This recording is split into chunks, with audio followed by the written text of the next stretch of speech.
नमस्कार दर्शकों। अक्सर डरते हैं लोग मुश्किलों को देखकर, पर मुश्किलों से लड़कर जीत पाने की खुशी का नाम ही उमंग है।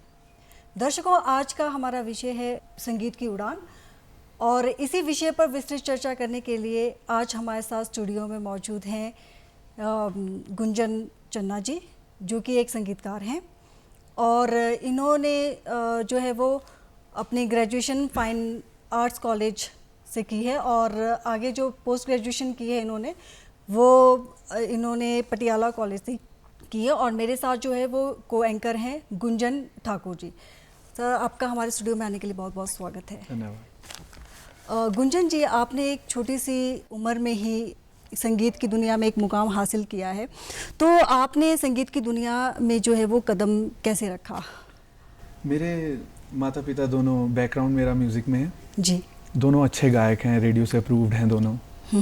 तो मेरी शुरुआत वहीं से हुई है। मेरी सिस्टर खुद बहुत अच्छा गाती है जी। तो मेरी शुरुआत वहीं से हुई है, वहीं से मुझे प्रेरणा मिली है और वहीं से मेरी म्यूज़िक की शुरुआत हुई है। जी। गुंजन जी, आपके जो जीवन के जो प्रारंभिक वर्ष थे उसमें संगीत की जो भूमिका थी वो कैसी थी? प्रारंभिक वर्ष की बात की जाए तो अब बचपन से ही संगीत का माहौल था। बचपन में ही हम ये खिलौनों से कम और इन साज़ों से ज़्यादा खेले हैं।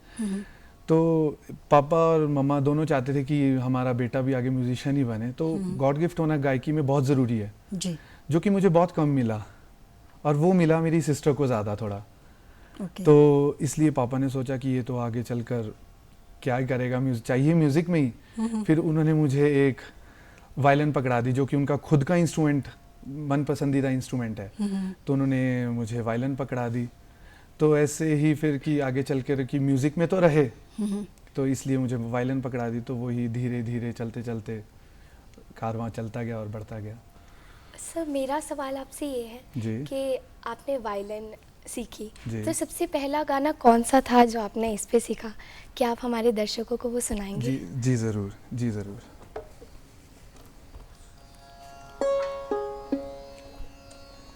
गुंजन जी, मेरे को ये लगता है कि संगीत जो है वो एक ऐसी चीज़ है जिससे हम अपने दिल दिमाग को जो है वो शांत कर सकते हैं। बिल्कुल बिल्कुल बिल्कुल बिल्कुल जी। मुझे याद है, मैंने सबसे पहला गीत तो कोई भूल नहीं सकता जी। मुझे याद है, एक मैंने गाना सीखा था, मेरे पापा ने ही सिखाया था, जाने कहाँ गए वो दिन। तो राग शिवरंजनी में आधारित, मैं वो थोड़ा जैसा आपको सुनाता हूँ।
बात है।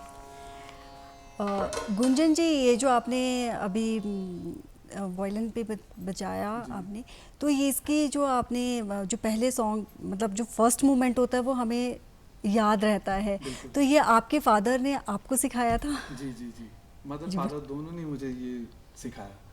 जी जी बिल्कुल। गुंजन जी, आपकी जो शिक्षा दीक्षा हुई है वो कहाँ से हुई है? शुरुआती शिक्षा तो मेरी स्कूलिंग मेरी SD सीनियर सेकेंडरी स्कूल से हुई है जी। उसके बाद फाइन आर्ट्स कॉलेज से मैंने बैचलर इन परफॉर्मिंग आर्ट्स किया है जी, जिसको हम ग्रेजुएशन बोलते हैं वोकल में। उसके बाद मेरी masters Punjabi university Patiala, Khalsa college Patiala से हुई है जी जी। गुंजन, हमारे लाइफ में जो है वो हम सबके कोई ना कोई एक फेवरेट सॉन्ग्स रहते ही हैं जी, बचपन से लेकर जवानी तक, मतलब हमें वो सॉन्ग्स हमारे एक मेमोरेबल मोमेंट बन जाते हैं जी, जी, जो हम कभी नहीं भूल सकते उनको। तो आपका जो फेवरेट सॉन्ग है वो क्या है? फेवरेट सॉन्ग की बात की जाए ऐसे तो कई हैं, पर अगर उसमें से कोई एक चुनना पड़े तो मैं एक रफ़ी साहब जो कि इतने जाने माने कलाकार हैं, उनका एक गीत आपको सुनाता हूँ जी।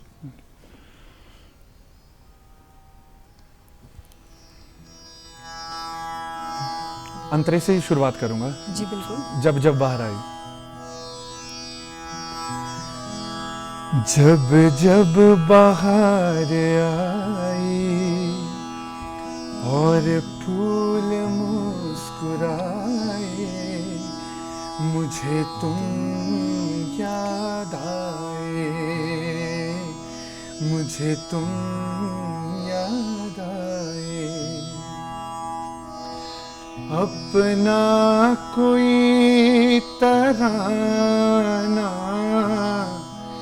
मैंने नहीं बनाया, अपना कोई तराना मैंने नहीं बनाया। तुमने मेरे लबों पे हर एक सुई सजाया, हो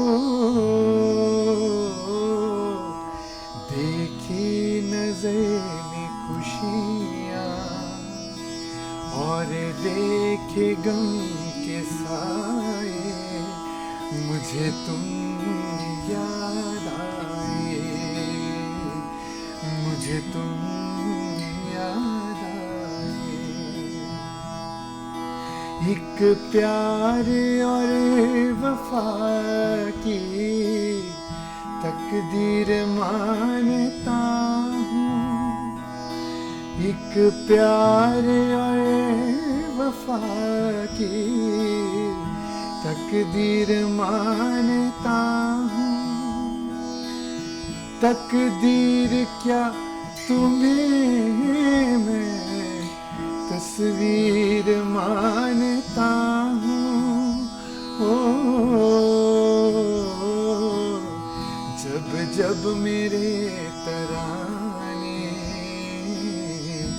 दुनिया ने गुनगुनाए, मुझे तुम याद आए, मुझे तुम याद आए।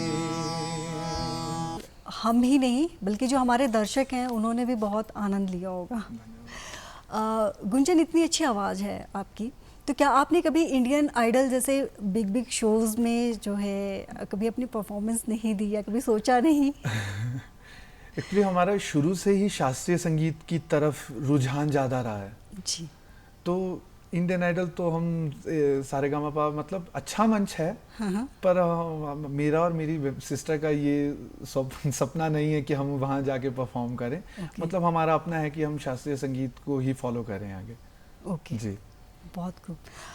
गुंजन, हमारे लाइफ में जो हमारे गुरु होते हैं ना, उनका बहुत बड़ा रोल रहता है। जी, सही बात। क्योंकि हमारे मतलब आफ्टर मदर एंड फादर हम यही मानते हैं कि जो हमारे गुरु हैं वो हमारे ब्रिंगिंग में, हमारे अपलिफ्टमेंट में, हमारी डेवलपमेंट में काफ़ी मदद करते हैं, बहुत मदद करते हैं। और वही गुरु मतलब कुछ ऐसे गुरु होते हैं जो अनफॉरगेटेबल होते हैं हमारे ज़िंदगी में।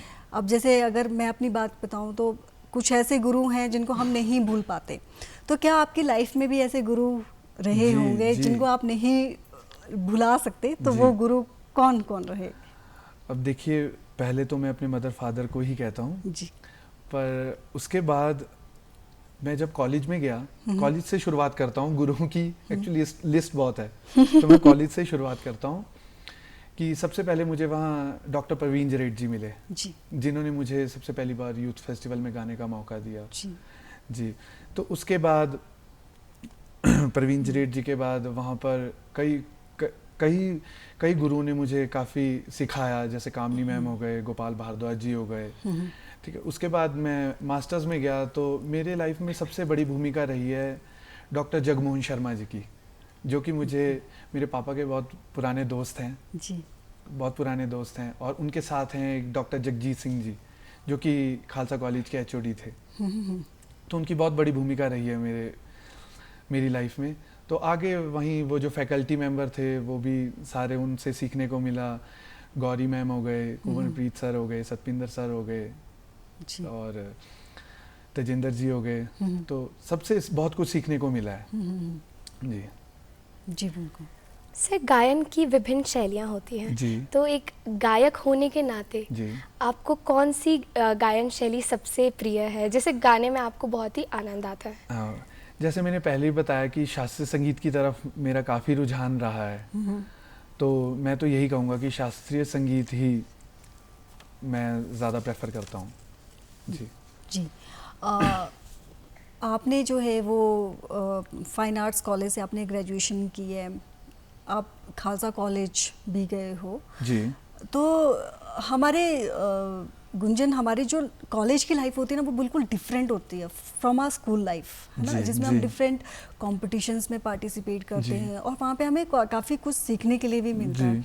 तो आपने कॉलेज लेवल पे अपने कौन कौन से ऐसे कॉम्पिटिशन्स हैं, सिंगिंग या फिर इंस्ट्रूमेंटल, जो भी आपके कॉम्पिटिशन्स होते हैं उसमें पार्टिसिपेट किया है?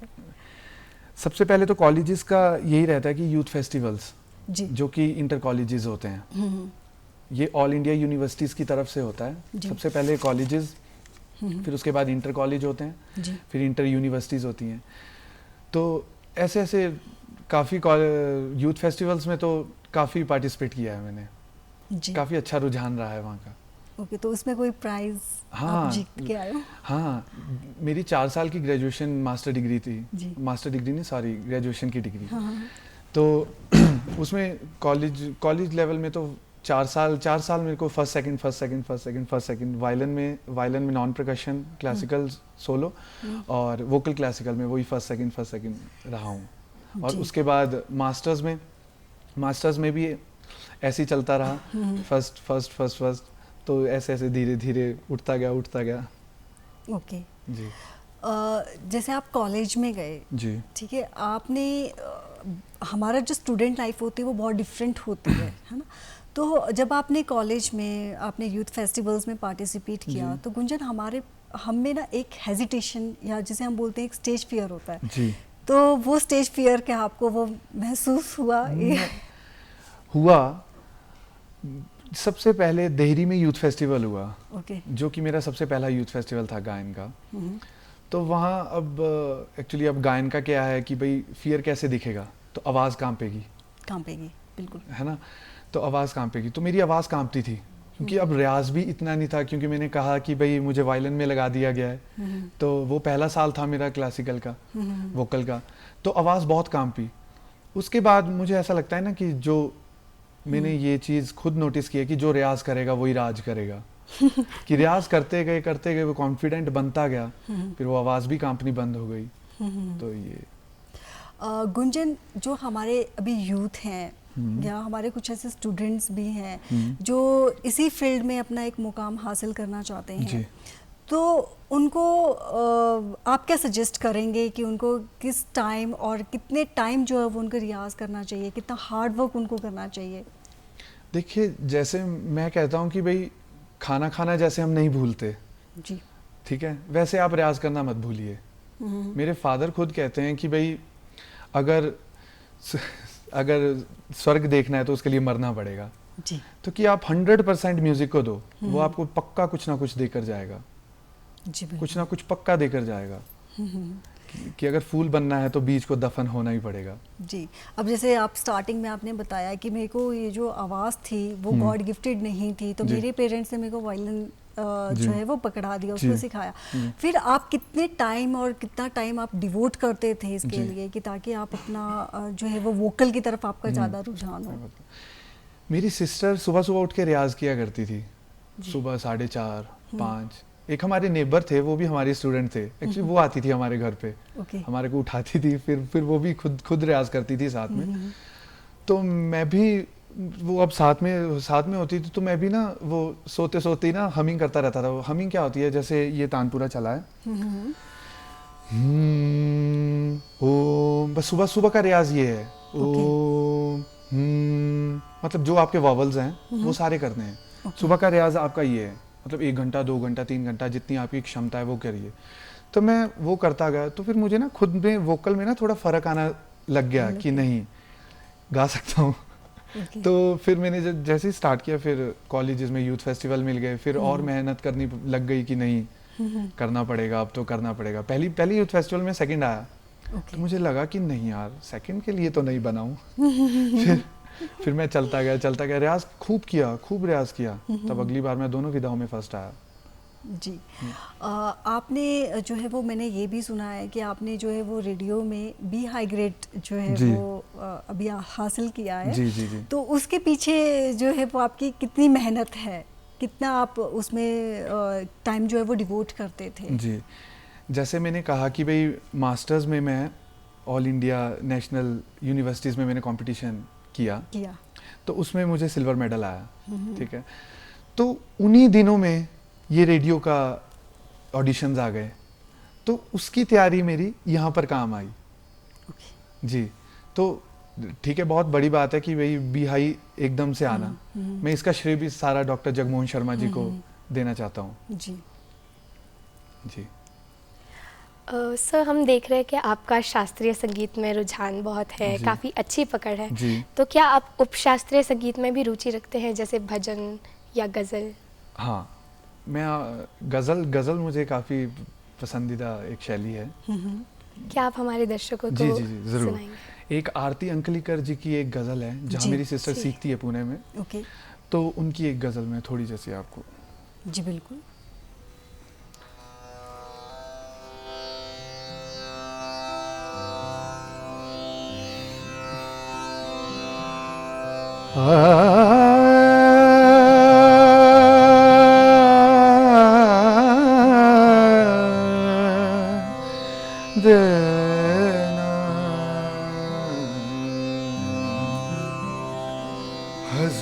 हुजूर इतना हम पर करम करते तो अच्छा था, हुजूर इतना हम पर करम करते तो अच्छा था। तगाफुल आप कहते हैं, सनम करते तो अच्छा था, हुजूर इतना हम पर करम करते तो अच्छा था। बड़ा अच्छा शेर है। खुदा की मेहरबानी है कि अच्छे हैं मगर गम है, खुदा की मेहरबानी है कि अच्छे हैं मगर गम, खुदा की मेहरबानी की सनम करते तो अच्छा था, हुजूर इतना हम पर करम करते तो अच्छा था। तगाफुल आप कहते हैं, सनम करते तो अच्छा था, हुजूर इतना हम पर करम करते तो अच्छा था, जी तो गुंजन, अच्छा था, तो अच्छा जी गुंजन, आपकी आवाज़ जो है वो सचमुच इसमें कोई जादू ही है। दर्शकों, ये था हमारा आज का कार्यक्रम, और आज के कार्यक्रम में जो थे वो हमारे साथ थे गुंजन चन्ना जी, जो कि एक सिंगर हैं, और हमने देखा कि किस तरह से इन्होंने संगीत की दुनिया में एक हासिल मुकाम किया है। गुंजन जी, जाते जाते जो है वो आपसे एक हिमाचली, क्योंकि आप हिमाचल से ताल्लुक़ रखते हैं, तो हम आपसे हिमाचल का जो है वो सॉन्ग सुनते चाहते हैं, और दर्शकों हम आशा करते हैं कि आप इस सॉन्ग से जो है वो आनंद लें। शिमले निवसना सपाटुए निवसना, शिमले निवसना सपाटुए निवसना, पसीलेण चंबे कुल्लू ते शिमले दी शौलानी गमदी, कुल्लू ते शिमले दी शौलानी